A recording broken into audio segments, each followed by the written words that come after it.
Menjelang hari pengerupukan Tilem Sasih Kesanga pada 24 Maret 2020, seketruna-truni di hampir seluruh Bali membuat ogoh-ogoh. Bahan dan wujud ogoh-ogoh yang dibuat pun beragam. Di salah satu banjar di Desa Gulingan Mengui, seketruna Dira Dharma, Banjar Lebasari membuat ogoh-ogoh ramah lingkungan yang diwujudkan dengan mengusung tema Ki Kayu Curiga.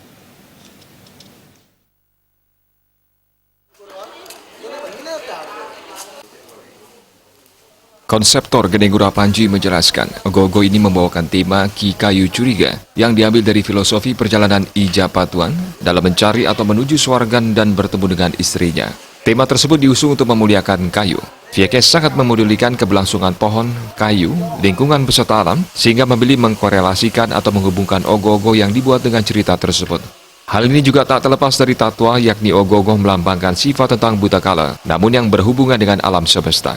Berdasarkan tema tersebut, seketruna Dira Dharma membuat ogoh-ogoh untuk menyambut tahun baru Saka 1942 ini dengan menggunakan bahan ramah lingkungan yang ada di lingkungan sekitar. Jika pada umumnya, otot ogoh-ogoh diwujudkan dengan cat, namun dalam proses pembuatan ogoh-ogoh ini hanya menggunakan bambu dan otot dibentuk dengan serat kayu. Kami mengambil tema ini untuk memuliakan kayu, jadi kami sangat peduli terhadap keberlangsungan pohon, kayu, dan lingkungan serta alam. Jadi kami mengkorelasikan atau menghubungkan konsep cerita ini, di mana juga filosofinya tidak lepas dari tatwa, yaitu yang bersifat tentang Buddha kala, tapi yang berhubungan juga dengan ada hubungan korelasinya dengan alam semesta, seperti itu. Jadi konsep ini berdasarkan dengan sastra, tidak sekedar untuk membuat ogoh-ogoh bertema dengan konsep yang di luar dari tatwa atau filosofi dan filsafat agama Hindu Bali itu tersendiri.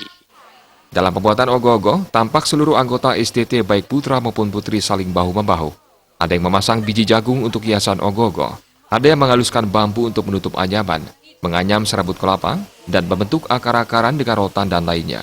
Ketua Panitia Imade Bagus Dwi Santosa mengatakan, proses pembuatan ogoh-ogoh ini memang dilakukan dengan gotong royong yang melibatkan seluruh anggota seketruna-truni, tidak hanya anggota laki-laki, namun juga seluruh anggota putra maupun putri. Tujuannya adalah meningkatkan kreativitas seluruh anggota STT.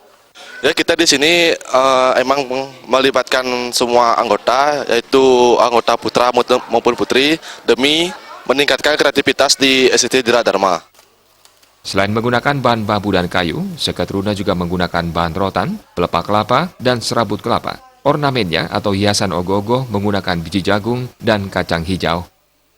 Indrawan, Bali TV.